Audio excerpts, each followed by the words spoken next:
ನಮಸ್ತೆ friends, welcome to smart KPSC YouTube channel. ಈಗಾಗಲೇ ನಾವು ಕರ್ನಾಟಕ ಇತಿಹಾಸಕ್ಕೆ ಸಂಬಂಧಪಟ್ಟಂತೆ 5 ವಿಡಿಯೋಗಳನ್ನು ಆಲ್ರೆಡಿ ಮಾಡಿದ್ದೀವಿ. ಈ ಶಾತವಾಹನರ ಮುಂದಿನ ಭಾಗ ಇವಾಗ ಡಿಸ್ಕಸ್ ಮಾಡೋಣ. ಈ ಶಾತವಾಹನರ ಕಲೆ ಮತ್ತು ವಾಸ್ತುಶಿಲ್ಪ ನೋಡೋದಾದರೆ ನಾವು ಇಲ್ಲಿ ಕಾರ್ಲೆ ಚೈತ್ಯಾಲಯ ಎಲ್ಲಿ ಬರುತ್ತೆ ಅಂದರೆ ಮಹಾರಾಷ್ಟ್ರ. ಒಂದು ಸುಂದರವಾಗಿರುವಂತಹ ಒಂದು ಕಾರ್ಲೆ ಚೈತ್ಯಾಲಯವನ್ನು ನಿರ್ಮಾಣ ಮಾಡ್ತಾರೆ. ಇದು ಭಾರತದ ಅತಿ ದೊಡ್ಡ ಚೈತ್ಯಾಲಯ ಅಂತ ಕರಿತೀವಿ.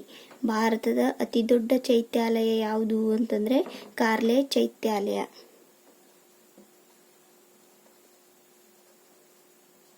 ಇದು ಕಂಡು ಬರುವುದು ಮಹಾರಾಷ್ಟ್ರದಲ್ಲಿ.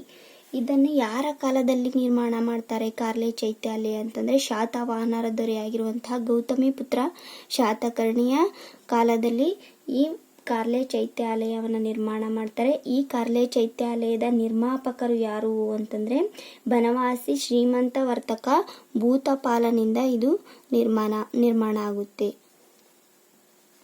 ಬನವಾಸಿಯಲ್ಲಿರುವಂತಹ ಶ್ರೀಮಂತ ವರ್ತಕನಾದಂತಹ ಭೂತಕಾಲ ಈ ಕಾರ್ಲೆ ಚೈತ್ಯಾಲಯವನ್ನು ನಿರ್ಮಾಣ ಮಾಡ್ತಾರೆ. ಈ ಚೈತ್ಯಾಲಯದ ಶಿಲ್ಪಿ ಯಾರು ಅಂತಂದ್ರೆ ವೈಜಯಂತಿ. Very important.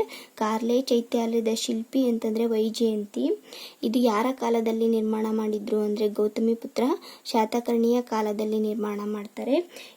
ಇದು ನಿರ್ಮಾಣ ಮಾಡಿದಂತಹ ನಿರ್ಮಾಪಕ ಯಾರು ಅಂತಂದ್ರೆ ಭೂತಕಾಲ.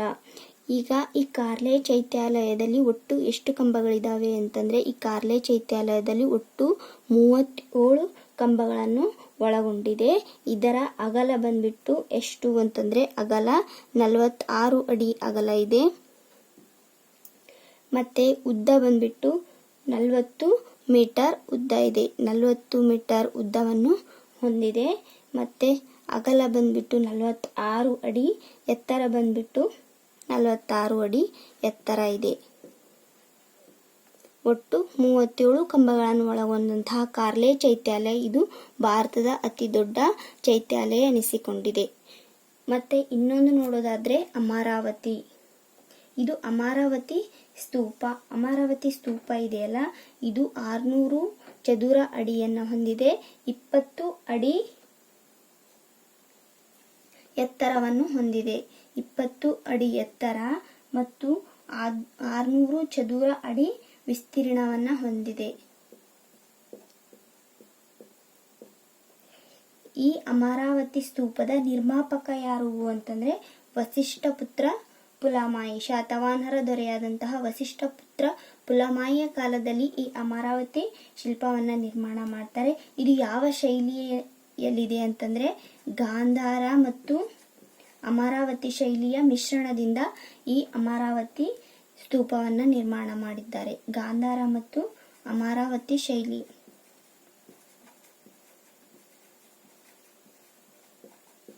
ಮಿಶ್ರಣ ಅಮರಾವತಿ ಸ್ತೂಪ. ಇದು ಯಾವ ವರ್ಷದಲ್ಲಿ ಕಟ್ಟಿದ್ರು ಅಂತಂದ್ರೆ ಕ್ರಿಸ್ತಶಕ 130ರಿಂದ 159ರ ಆಸುಪಾಸಿನಲ್ಲಿ ಈ ಅಮರಾವತಿ ಸ್ತೂಪವನ್ನ ನಿರ್ಮಾಣ ಮಾಡ್ತಾರೆ. ಯಾರು ಅಂದ್ರೆ ವಸಿಷ್ಠ ಪುತ್ರ ಪುಲಮಾಯಿ. ಯಾವ ಶೈಲಿ ಎಲ್ಲಿದೆ ಅಂದ್ರೆ ಗಾಂಧಾರ ಮತ್ತು ಅಮರಾವತಿ ಶೈಲಿಯ ಮಿಶ್ರಣವನ್ನು ಒಳಗೊಂಡಂತಹ ಒಂದು ಸ್ತೂಪ ಆಗಿದೆ. ಇದರ ಒಟ್ಟು ಎತ್ತರ 20 ಅಡಿ, ಒಟ್ಟು ವಿಸ್ತೀರ್ಣ ಬಂದ್ಬಿಟ್ಟು 600 ಚದುರ ಅಡಿ ವಿಸ್ತೀರ್ಣವನ್ನು ಹೊಂದಿದೆ. ಇಷ್ಟೇ ಅಲ್ಲದೆ ಇನ್ನೂ ಕೆಲವು ಸ್ತೂಪಗಳನ್ನು ಕಂಡು ಬರ್ತವೆ. ಯಾವುವು ಅಂದ್ರೆ ನಾಸಿಕ್ ಸ್ತೂಪ, ಬಾಚ್, ನಾಗಾರ್ಜುನಕೊಂಡ, ಅಜಂತ ಮತ್ತು ಕರ್ನಾಟಕದ ಸನ್ನತಿ ಇವೆಲ್ಲ ಸ್ತೂಪಗಳು ಕಂಡು ಬರ್ತವೆ. ಇಲ್ಲಿ ಭಾರತದ ಅತಿ ದೊಡ್ಡ ಸ್ತೂಪ ಅಂತಂದ್ರೆ ಅದು ಅಶೋಕ ನಿರ್ಮಾಣ ಮಾಡಿರ್ತಾರಲ್ಲ, ಮಧ್ಯಪ್ರದೇಶದಲ್ಲಿರುವುದು ಭಾರತದ ಅತಿ ದೊಡ್ಡ ಸ್ತೂಪ ಆಗಿರುತ್ತದೆ. ಈ ಅಮರಾವತಿ ಸ್ತೂಪ ಶಾತವಾಹನರ ಕಾಲದಲ್ಲಿ ನಿರ್ಮಾಣ ಆಗಿದ್ದು ಇದು ವಸಿಷ್ಠ ಪುತ್ರ ಪುಲಮಾಯಿ ನಿರ್ಮಾಣ ಮಾಡ್ತಾರೆ. ಈ ಶಾತವಾಹನರ ಕಾಲದ ಬೌದ್ಧ ವಿಹಾರಗಳು ನೋಡೋದಾದ್ರೆ ನಾಸಿಕ್, ಅಜಂತ ಮತ್ತು ಕನ್ನೇರಿ ಕಾರ್ಲೆಗಳಲ್ಲಿ ಈ ಶಾತವಾಹನರ ಕಾಲದ್ದು ವಿಹಾರಗಳು ಕಂಡು ಬರ್ತವೆ. ಈ ವಿಹಾರಗಳು ಅಂತಂದ್ರೆ ಏನು? ಬೌದ್ಧ ವಿಹಾರಗಳು ಅಂತಂದ್ರೆ ಬೌದ್ಧ ಸನ್ಯಾಸಿಗಳಿರ್ತಾರಲ್ಲ ಅವರಿಗೆ ವಿಶ್ರಾಂತಿಯ ಕೊಠಡಿಗಳು ನಿರ್ಮಾಣ ಮಾಡ್ತಾರೆ. ಅವಕ್ಕೇನಂತೀವಿ ನಾವು ಬೌದ್ಧ ವಿಹಾರಗಳು. ಬೌದ್ಧ ಸನ್ಯಾಸಿಗಳನ್ನು ಉಳಿಯುವಂತಹ ಒಂದು ತಂಗುವಂತಹ ಸ್ಥಳ ಯಾವುದು ಅಂತಂದ್ರೆ ಅದು ವಿಹಾರಗಳು. ಅವು ಎಲ್ಲಿ ಕಂಡು ಬರ್ತವೆ ಅಂದ್ರೆ ನಾಸಿಕ್, ಅಜಂತ ಮತ್ತು ಕನ್ನೇರಿ ಕಾರ್ಲೆಯಲ್ಲಿ ಈ ಶಾತವಾಹನರು ನಿರ್ಮಾಣ ಮಾಡ್ತಾರೆ. ಈ ಅಜಂತ ಗುಹೆಗಳು ಶಾತವಾಹನರ ಕಾಲದಲ್ಲಿ ಈ ಅಜಂತ ಗುಹೆಗಳು ನಿರ್ಮಾಣ ಮಾಡ್ತಾರೆ. ಈ ಅಜಂತ ಗುಹೆಗಳು ಎಲ್ಲಿ ಕಂಡು ಬರ್ತವೆ ಅಂದ್ರೆ ಮಹಾರಾಷ್ಟ್ರದ ಅಜಂತ ಗುಹೆಗಳು. ಈ ಅಜಂತ ಗುಹೆಗಳಿದಾವಲ್ಲ, ಈ ಶಾತವಾಹನರಿಗೆ ಸಂಬಂಧಪಟ್ಟಂತಹ ಗುಹೆಗಳು ಯಾವುವು ಅಂತಂದ್ರೆ 9 ಮತ್ತು 10ನೇ ಗುಹೆಗಳು ಇವು ಶಾತವಾಹನರಿಗೆ ಸಂಬಂಧಪಟ್ಟಂತಹ ಗುಹೆಗಳಾಗಿರ್ತವೆ. ಇದು ಅಜಂತ ಗುಹೆಗಳು 9 ಮತ್ತು 10ನೇ ಗುಹೆಗಳು ಶಾತವಾಹನರಿಗೆ ಸಂಬಂಧಪಟ್ಟಿವೆ. ಈ ಅಜಂತ ಗುಹೆಗಳ ನಿರ್ಮಾಣ ಮಾಡಿದವರು ಯಾರು ಅಂತಂದ್ರೆ ಕೃಷ್ಣ. ಈ ಕೃಷ್ಣ ಯಾರು ಅಂತಂದ್ರೆ ಸಿಮುಖನ ತಮ್ಮನಾಗಿರ್ತಾನೆ. ಶಾತವಾಹನರ ದೊರೆ ಸಿಮುಖ. ಈ ಸಿಮುಖನ ತಮ್ಮನಾಗಿರ್ತಾನೆ ಈ ಕೃಷ್ಣ. ಈ ಅಜಂತ ಗುಹೆಗಳನ್ನ ನಿರ್ಮಾಣ ಮಾಡ್ತಾರೆ. ಈ ಶಾತವಾಹನರಿಗೆ ಸಂಬಂಧಪಟ್ಟ ಗುಹೆಗಳು ಯಾವುವು ಅಂದ್ರೆ 9 ಮತ್ತು 10ನೇ ಗುಹೆಗಳು. ಅಜಂತ ಗುಹೆಗಳು ಕಂಡುಬರುವುದು ಎಲ್ಲಿ ಅಂದ್ರೆ ಮಹಾರಾಷ್ಟ್ರ. ಈ ಶಾತವಾಹನರ ಕಾಲದ ನಾಣ್ಯಗಳು ಸಂಬಂಧಪಟ್ಟಂತೆ ಇಲ್ಲಿ ಬಂಗಾರದ ನಾಣ್ಯಗಳು, ಬೆಳ್ಳಿಯ ನಾಣ್ಯಗಳು ಮತ್ತು ತಾಮ್ರದ ನಾಣ್ಯಗಳು ಕಂಡು ಬರ್ತವೆ. ಈ ಬಂಗಾರದ ನಾಣ್ಯಗಳನ್ನು ಶಾತವಾಹನ ಕಾಲದಲ್ಲಿ ಏನಂತ ಕರಿತಾ ಇದ್ರು ಅಂದ್ರೆ ಸುವರ್ಣ ಮತ್ತು ದಿನಾರ್ ಅನ್ನುವಂತಹ ಬಂಗಾರದ ನಾಣ್ಯಗಳಿದ್ವು. ಬೆಳ್ಳಿಯ ನಾಣ್ಯಗಳಿಗೆ ಕುಶಣ ಅಂತ ಕರಿತಾ ಇದ್ರು. ತಾಮ್ರದ ನಾಣ್ಯಗಳಿಗೆ ದಮ್ಮ, ಪಣ ಮತ್ತು ಗದ್ಯಾಣ. ಈ ರೀತಿಯಾಗಿ ಈ ಶಾತವಾಹನರ ಕಾಲದಲ್ಲಿ ನಾಣ್ಯಗಳನ್ನ ನೋಡ್ತೀವಿ. ಈ ನಾಣ್ಯಗಳ ಆಧಾರದ ಮೇಲೆ ನಾವು ಶಾತವಾಹನರು ರೋಮನ್ನರೊಂದಿಗೆ ವ್ಯಾಪಾರ ಸಂಬಂಧವನ್ನು ಹೊಂದಿದ್ರು ಅಂತ ಕೂಡ ಅಧ್ಯಯನ ಮಾಡ್ತೀವಿ. ಯಾಕಂತಂದ್ರೆ ಈ ರೋಮನರಿಗೆ ಸಂಬಂಧಪಟ್ಟಂತಹ ನಾಣ್ಯಗಳು ನಮ್ಮ ಭಾರತದಲ್ಲಿ ದೊರೆತಿವೆ. ಯಾರ ಕಾಲದಲ್ಲಿ ಅಂದ್ರೆ ಶಾತವಾಹನರ ಕಾಲದಲ್ಲಿ. ಈ ರೀತಿಯಾಗಿ ನಾವು ವಿದೇಶಿಗರೊಂದಿಗೆ ಉತ್ತಮ ವ್ಯಾಪಾರ ಸಂಬಂಧ ಹೊಂದಿದ್ವಿ ಶಾತವಾಹನರ ಕಾಲದಲ್ಲಿ ಅಂತ ನೋಡ್ಬೋದು. ಇಲ್ಲಿ ನಾಣ್ಯಗಳ ಬಗ್ಗೆ ಅಧ್ಯಯನ ಮಾಡೋದಕ್ಕೆ ಏನಂತ ಅಂತೀವಿ ಅಂದ್ರೆ ನ್ಯೂಮಸ್ಮ್ಯಾಟಿಕ್ಸ್ ಅಂತ ಕರಿತೀವಿ. ನಾಣ್ಯಗಳ ಬಗ್ಗೆ ಅಧ್ಯಯನ ಮಾಡುವುದಕ್ಕೆ ನ್ಯೂಮಸ್ಮ್ಯಾಟಿಕ್ಸ್ ಅಂತ ಕರಿತೀವಿ. ಈ ಶಾತವಾಹನರ ಕಾಲದಲ್ಲಿ 3 ರೀತಿಯ ನಾಣ್ಯಗಳು ಕಂಡುಬರ್ತವೆ. ಬಂಗಾರದ ನಾಣ್ಯಗಳು, ಬೆಳ್ಳಿಯ ನಾಣ್ಯಗಳು ಮತ್ತು ತಾಮ್ರದ ನಾಣ್ಯಗಳು. ಬಂಗಾರದ ನಾಣ್ಯಗಳನ್ನು ಸುವರ್ಣ ಅಥವಾ ದಿನಾರ್ ಅಂತ ಕರಿತಾ ಇದ್ರು. ಬೆಳ್ಳಿಯ ನಾಣ್ಯಗಳನ್ನು ಕುಶಣ ಅಂತ ಕರಿತಾ ಇದ್ರು. ತಾಮ್ರದ ನಾಣ್ಯಗಳನ್ನು ದಮ್ಮ, ಪಣ ಮತ್ತು ಗದ್ಯಾಣ ಅಂತ ಈ ರೀತಿಯಾಗಿ ನಾಣ್ಯಗಳು ಕಂಡು ಬರ್ತವೆ. ಈ ಶಾತವಾಹನರು ರೋಮನ್ನರೊಂದಿಗೆ ಉತ್ತಮವಾದಂತಹ ವ್ಯಾಪಾರ ಸಂಬಂಧವನ್ನು ಹೊಂದಿದ್ರು ಅಂತ ಕೂಡ ಅಧ್ಯಯನ ಮಾಡ್ತೀವಿ. ಶಾತವಾಹನರ ಕಾಲದ ಸಾಹಿತ್ಯ ಕೊಡುಗೆಗಳಿಗೆ ಸಂಬಂಧಪಟ್ಟಂತೆ ಲೀಲಾವತಿ ಪರಿಣಯ.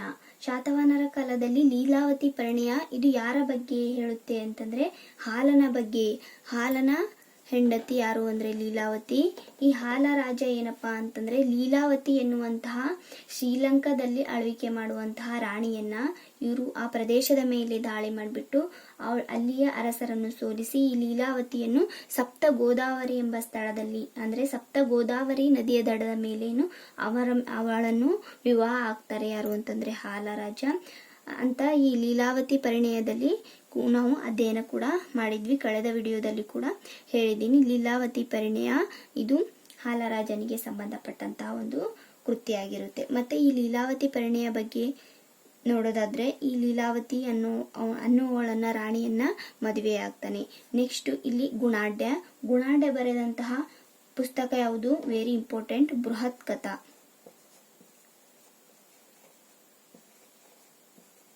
ಗುಣಾಢ್ಯ ಬರೆದಂತಹ ಪುಸ್ತಕ ಯಾವುದಂದ್ರೆ ಬೃಹತ್ ಕಥಾ. ಇನ್ನೊಬ್ಬ ಸಾಹಿತಿ ಬರ್ತಾರೆ, ಯಾರು ಅಂದ್ರೆ ಸರ್ವವರ್ಮ. ಈ ಸರ್ವವರ್ಮ ಬರೆದಂತಹ ಕೃತಿ ಯಾವುದು ಅಂತಂದ್ರೆ ಕಾತಂತ್ರ ವ್ಯಾಕರಣ. ಕಾತಂತ್ರ ವ್ಯಾಕರಣ ಇದು ಸಂಸ್ಕೃತ ಭಾಷೆಯಲ್ಲಿದೆ. ಮತ್ತೆ ಇನ್ನೊಬ್ಬ ಸಾಹಿತಿ ಯಾರು ಅಂದ್ರೆ ಕಾಮಸೂತ್ರ ಬರೆದಂತಹ ಕೃತಿ ಯಾವುದು ಅಂತಂದ್ರೆ ವಾತ್ಸಾಯನ.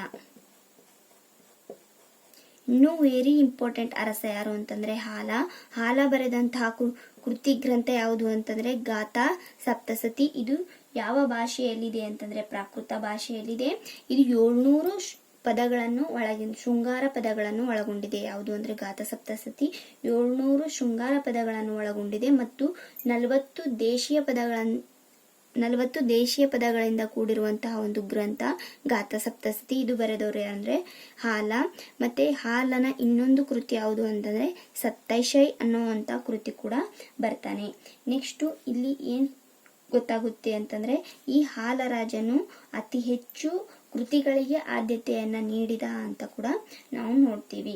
ನೆಕ್ಸ್ಟ್ ಇನ್ನೊಂದೇನಪ್ಪಾ ಅಂತಂದ್ರೆ ಇಲ್ಲಿ ಬಾಣಭಟ್ಟನು ಹರ್ಷಚರಿತೆ ಬರೆದಂತಹ ಕೃತಿಯಲ್ಲಿ ಹಾಲರಾಜನ ಏನ್ ಗಾಥಾ ಸಪ್ತಸತಿ ಕೃತಿ ಇದೆಯಲ್ಲ ಅದು ಒಂದು ಶ್ರೇಷ್ಠವಾದ ಕೃತಿ ಅಂತ ಕೂಡ ಉಲ್ಲೇಖ ಮಾಡಿದ್ದಾನೆ. ನೋಡಿ, ಶಾತವಾಹನರ ಸಾಹಿತ್ಯ ಕೊಡುಗೆಗಳು: ಲೀಲಾವತಿ, ಪರಿಣಯ ಮತ್ತು ಗುಣಾಢ್ಯ ಬರೆದಂತಹ ಬೃಹತ್ ಕಥಾ, ಸರ್ವವರ್ಮನ ಕಾತಂತ್ರ ವ್ಯಾಕರಣ, ಇದು ಸಂಸ್ಕೃತ ಭಾಷೆಯಲ್ಲಿದೆ.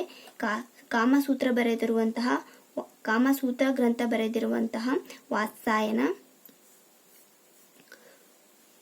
ಇಲ್ಲಿ ಕಾಮಸೂತ್ರ, ವಾತ್ಸಾಯನ, ಹಾಲ, ಗಾಥಾ ಸಪ್ತಸತಿ, ಸತ್ತೈಶೈ ಗ್ರಂಥವನ್ನ ಬರೀತಾನೆ. ಕಾತಂತ್ರ ವ್ಯಾಕರಣ ಬರೆದವರು ಸರ್ವವರ್ಮ. ವಾತ್ಸಾಯನ, ಕಾಮಸೂತ್ರ. ವಾತ್ಸಾಯನ ಬರೆದವರು ಯಾವುದು ಅಂತಂದ್ರೆ ಕಾಮಸೂತ್ರ. ಗುಣಾಢ್ಯ ಬರೆದೋ ಕೃತಿ ಯಾವುದಂದ್ರೆ ಬೃಹತ್ ಕಥಾ.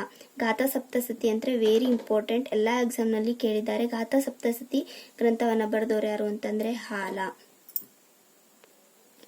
ಶಾತವಾಹನರಿಗೆ ಸಂಬಂಧಪಟ್ಟಂತೆ ಪ್ರಾಂತ್ಯ ಆಡಳಿತ ಯಾವ ರೀತಿ ಇತ್ತಂದ್ರೆ ಫಸ್ಟ್ ಪ್ರಾಂತ್ಯದ ಆದ ನಂತರ ಜನಪದ ಆದ ನಂತರ ವಿಷಯ ಆದ ನಂತರ ಪಟ್ಟಣ ಆದ ನಂತರ ಅಗ್ರಹಾರ, ಕೊನೆಯದಾಗಿ ಗ್ರಾಮ. ಈ ರೀತಿಯಾಗಿ ನಾವು ಪ್ರಾಂತ್ಯ ಆಡಳಿತವನ್ನು ನೋಡ್ತೀವಿ. ಕ್ವಶನ್ ಯಾವ ರೀತಿ ಕೇಳಿದ್ದಾರೆ ಅಂದ್ರೆ ಶಾತವಾಹನರ ಕಾಲದಲ್ಲಿ ಪ್ರಾಂತ್ಯ ಆಡಳಿತ ಯಾರ ಕೈಯಲ್ಲಿತ್ತು ಅಂತ ಕೇಳಿದ್ದಾರೆ. ಇದರ ಆನ್ಸರ್ ಬಂದ್ಬಿಟ್ಟು ನಿಗಮ ಸಭಾ. ಪ್ರಾಂತ್ಯವನ್ನು ನಿಗಮ ಸಭಾ ಅಂತ ಕರೀತಾ ಇದ್ರು. ನೋಡಿ, ಕೊನೆಯದಾಗಿ ಗ್ರಾಮ ಅಂತ ಬರುತ್ತೆ. ಪ್ರಾಂತ್ಯವನ್ನು ಜನಪದ ಆಗಿ ಡಿವೈಡ್ ಮಾಡ್ತಾರೆ. ಜನಪದವನ್ನು ವಿಷಯ ಅಂತ, ವಿಷಯವನ್ನು ಪಟ್ಟಣವನ್ನು ಅಗ್ರಹಾರ, ಈ ಅಗ್ರಹಾರವನ್ನು ಗ್ರಾಮ. ಈ ರೀತಿಯಾಗಿ ಶಾತವಾಹನರ ಕಾಲದ ಪ್ರಾಂತ್ಯಾಡಳಿತವನ್ನು ನೋಡ್ತೀವಿ.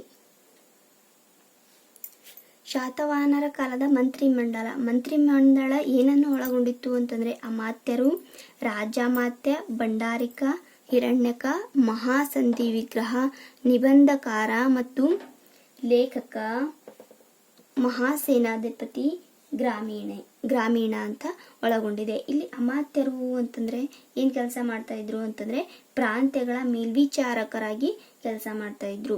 ಪ್ರಾಂತ್ಯಗಳ ಮೇಲ್ವಿಚಾರಕರಾಗಿ ಅಮಾತ್ಯರು ಕೆಲಸ ನಿರ್ವಹಿಸ್ತಾ ಇದ್ರು.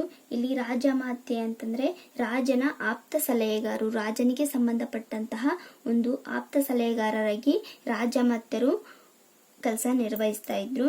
ಇಲ್ಲಿ ಭಂಡಾರಿಕ ಅಂತಂದ್ರೆ ಸರಕುಗಳ ಮೇಲ್ವಿಚಾರಕ. ಈಗೇನು ಆಮದು ರಫ್ತುಗಳು ಸಂಬಂಧಪಟ್ಟಂತೆ ಏನು ವ್ಯಾಪಾರ ಸಂಬಂಧ ಇರುತ್ತಲ್ಲ ಆ ಸರಕು ಸೇವೆಗಳ ಮೇಲ್ವಿಚಾರಕರಾಗಿ ಭಂಡಾರಿಕ ಅನ್ನೋರು ಕಾರ್ಯನಿರ್ವಹಿಸ್ತಾ ಇದ್ರು.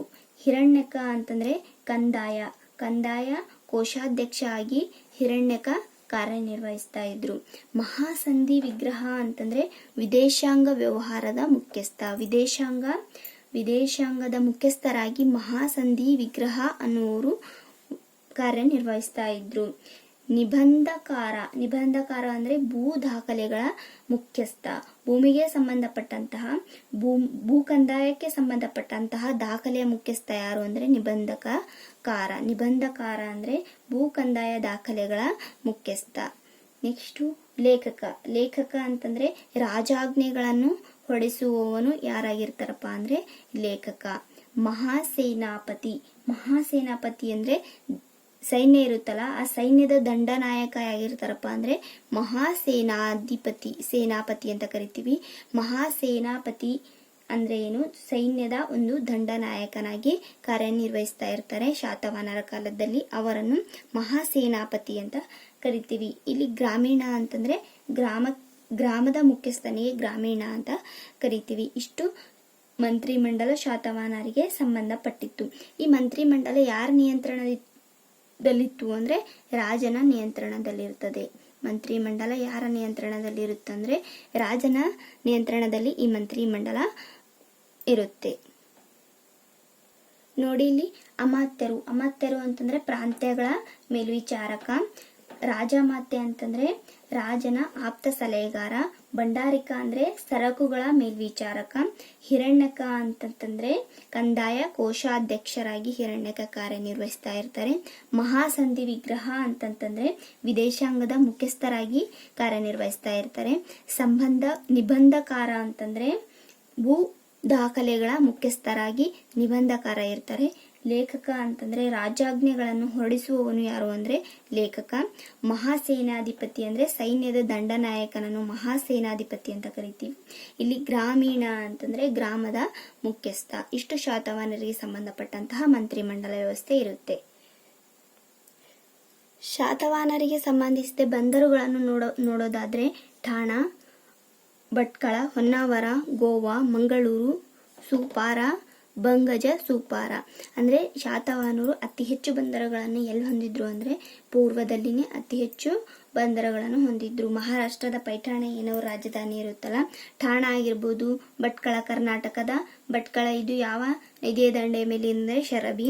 ಇಲ್ಲಿ ಹೊನ್ನಾವರ ಇದೆಲ್ಲ ಕರ್ನಾಟಕದ ಹೊನ್ನಾವರ, ಇದು ಯಾವ ನದಿಯ ದಂಡೆಯ ಮೇಲಿದೆ ಅಂತಂದ್ರೆ ಶರಾವತಿ ನದಿ. ಭಟ್ಕಳ ಅಂದ್ರೆ ಶರಬಿ ನದಿ, ಹೊನ್ನಾವರ ಅಂದ್ರೆ ಶರಾವತಿ ನದಿ. ಇದು ಠಾಣಾ ಎಲ್ಲಿ ಬರುತ್ತೆ ಅಂದ್ರೆ ಮಹಾರಾಷ್ಟ್ರದ ಠಾಣಾ, ಗೋವಾ ಮತ್ತೆ ಮಂಗಳೂರು ಬಂದರು, ಸೂಪಾರ ಮತ್ತೆ ಇನ್ನೊಂದು ಬಂಗಜ, ಸೂಪಾರ ಇವೆಲ್ಲ ಶಾತವಾಹನರಿಗೆ ಸಂಬಂಧಪಟ್ಟಂತಹ ಬಂದರುಗಳಾಗಿರ್ತವೆ. ನೋಡಿ, ಶಾತವಾಹನರಿಗೆ ಸಂಬಂಧಪಟ್ಟಂತಹ ಪ್ರಮುಖ ವ್ಯಾಪಾರ ಕೇಂದ್ರಗಳು ನೋಡೋದಾದ್ರೆ ಸೌರಾಷ್ಟ್ರ, ಭಟ್ಕಳ, ನಾಸಿಕ್, ಮಂಗಳೂರು, ಅರತಿಮೇಡು, ಕಲ್ಯಾಣ, ಸೂಪಾರ, ಅಜಂತ, ಕೊಂಕಣ ತೀರ ಇವೆಲ್ಲ ಶಾತವಾಹನರಿಗೆ ಸಂಬಂಧಪಟ್ಟಂತಹ ವ್ಯಾಪಾರ ಕೇಂದ್ರಗಳಾಗಿರ್ತವೆ. ಈ ಶಾತವಾಹನರಿಗೆ ಸಂಬಂಧಪಟ್ಟಂತಹ ತೆರಿಗೆ ಪದ್ಧತಿ. ಇಲ್ಲಿ ಶಾತವಾಹನರ ಮೂಲ ಆದಾಯ ಏನಾಗಿತ್ತು ಅಂತಂದ್ರೆ ಕಂದಾಯ ತೆರಿಗೆ. ಶಾತವಾಹನರ ಮೂಲ ಆದಾಯ ಕಂದಾಯ ತೆರಿಗೆ. ಒಟ್ಟು ಭೂ ಉತ್ಪಾದನೆಯಲ್ಲಿ 1/6 ಕಂದಾಯ ತೆರಿಗೆಯಾಗಿತ್ತು ಶಾತವಾಹನರ ಕಾಲದಲ್ಲಿ. 1/6 ಕಂದಾಯ ತೆರಿಗೆ ಶಾತವಾಹನರ ಕಾಲದಲ್ಲಿ ಇತ್ತು ಅಂತ ಹೇಳ್ತೀವಿ. ಈ ಶಾತವಾಹನರ ಕಾಲದ ಪ್ರಧಾನ ಮುಖ್ಯ ಕಸುಬು ಯಾವುದು ಅಂತಂದ್ರೆ ಕೃಷಿ ಆಗಿರ್ತದೆ. ಶಾತವಾಹನರ ಕಾಲದ ಮುಖ್ಯ ಪ್ರಧಾನ ಕಸುಬು ಯಾವುದು ಅಂತಂದ್ರೆ ಕೃಷಿ. ಇಲ್ಲಿ ಬಲ ಅನ್ನೋದೇನು ಅಂತಂದ್ರೆ ವ್ಯವಸಾಯದ ಮೇಲಿನ ತೆರಿಗೆಯನ್ನು ಬಲ ಅಂತ ಕರಿತಾ ಇದ್ರು. ಏನು ವ್ಯವಸಾಯ ಇರುತ್ತಲ್ಲ ಆ ವ್ಯವಸಾಯದ ಮೇಲಿನ ತೆರಿಗೆಯನ್ನು ಬಲ ಅಂತ ಕರಿತಾ ಇದ್ರು. ಇಲ್ಲಿ ಉಪಹಾರಿಕ ಅಂತ ಬರ್ತಾರೆ. ಉಪಹಾರಿಕ ಅಂತಂದ್ರೆ ಏನು? ಹೆಚ್ಚುವರಿ ತೆರಿಗೆ ವಿಧಿಸ್ತಾರಲ್ಲ, ಹೆಚ್ಚುವರಿ ತೆರಿಗೆ ಸಂಬಂಧಪಟ್ಟಂತೆ ಏನಂತ ಕರಿತಾ ಇದ್ರು ಅಂದ್ರೆ ಉಪಹಾರಿಕ ಅಂತ ಕರಿತಾ ಇದ್ರು. ಮತ್ತು ಮಯೋ ಅಂತ ಕರಿತಾ ಇದ್ರು. ಮಯೋ ಅಂತಂದ್ರೆ ದವಸ ಧಾನ್ಯಗಳ ಮೇಲಿನ ತೆರಿಗೆಯನ್ನು ಮಯೋ ಅಂತ ಕರಿತಾ ಇದ್ರು. ನೆಕ್ಸ್ಟ್ ಹಿರಣ್ಯ ಧ್ಯೇಯ ಅಂತ ಕರಿತೀವಿ. ಹಿರಣ್ಯ ಧ್ಯೇಯ.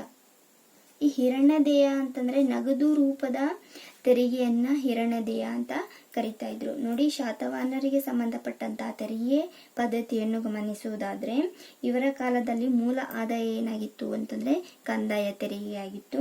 ಒಟ್ಟು ಭೂ ಉತ್ಪಾದನೆಯಲ್ಲಿ 1/6 ಕಂದಾಯ ತೆರಿಗೆ ಆಗಿತ್ತು. ಶಾತವಾಹನರ ಕಾಲದ ಮುಖ್ಯ ಕಸುಬು ನೋಡೋದಾದ್ರೆ ಕೃಷಿಯಾಗಿತ್ತು. ಇವರ ವ್ಯವಸಾಯದ ಮೇಲಿನ ತೆರಿಗೆಯನ್ನು ಬಲ ಅಂತ ಕರಿತಾ ಇದ್ರು. ಹೆಚ್ಚುವರಿ ತೆರಿಗೆಯನ್ನು ಉಪಹಾರಿಕ ಅಂತ ಕರಿತಾ ಇದ್ರು. ದವಸ ಧಾನ್ಯಗಳ ಮೇಲಿನ ತೆರಿಗೆಯನ್ನು ಮಯೋ ಅಂತ ಕರಿತಾ ಇದ್ರು. ನಗದು ರೂಪದ ತೆರಿಗೆಯನ್ನು ಹಿರಣ್ಯ ಧ್ಯೇಯ ಅಂತ ಕರಿತಾ ಇದ್ರು. ಇಷ್ಟು ಶಾತವಾಹನರಿಗೆ ಸಂಬಂಧಪಟ್ಟಂತಹ ತೆರಿಗೆ ಪದ್ಧತಿಯಾಗಿರುತ್ತೆ. ಇಷ್ಟು ಶಾತವಾಹನರ ಬಗ್ಗೆ ಇಷ್ಟೊತ್ತು ನಾವು ಡಿಸ್ಕಸ್ ಮಾಡಿದ್ವಿ. ಕಂಪ್ಲೀಟ್ ಆಗಿ ಶಾತವಾಹನರ ಬಗ್ಗೆ ನೋಡಿದ್ವಿ ನಾವು. ಇನ್ನು ನಮ್ಮ ಕಳೆದ ವಿಡಿಯೋ ಯಾರು ನೋಡಿಲ್ವೋ ಅಲ್ಲಿ ನೀವು ಶಾತವಾಹನರ ಬಗ್ಗೆ ನೋಡ್ಬೋದು. ಈಗ ನೆಕ್ಸ್ಟ್ ಇಂಪಾರ್ಟೆಂಟ್ ಮನೆತನ ಯಾವುದು ಅಂತಂದ್ರೆ ಕದಂಬರ ಮನೆತನ. ಕರ್ನಾಟಕದ ಕನ್ನಡದ ಮನೆತನ ಆಗಿರುವಂತಹ ಕದಂಬರ ಮನೆತನವನ್ನ ಮುಂದಿನ ವಿಡಿಯೋದಲ್ಲಿ ನೋಡೋಣ. ಇನ್ನೊಂದೇನಪ್ಪಾ ಅಂದ್ರೆ ಶಾತವಾಹನರಿಗೆ ಸಂಬಂಧಪಟ್ಟಂತೆ ಯಾವ ರೀತಿ ಪ್ರಶ್ನೆಯನ್ನ ಕೇಳಿದ್ದಾರೆ, ಪ್ರಶ್ನೆ ಪತ್ರಿಕೆ ಕೂಡ ಡಿಸ್ಕಸ್ ಮಾಡೋಣ ಮುಂದಿನ ವಿಡಿಯೋದಲ್ಲಿ. ನನ್ನ ವಿಡಿಯೋ ನಿಮಗೆ ಇಷ್ಟ ಆದರೆ ಲೈಕ್ ಮಾಡಿ, ಶೇರ್ ಮಾಡಿ ಮತ್ತು ಕಮೆಂಟ್ ಮಾಡಿ ಫ್ರೆಂಡ್ಸ್.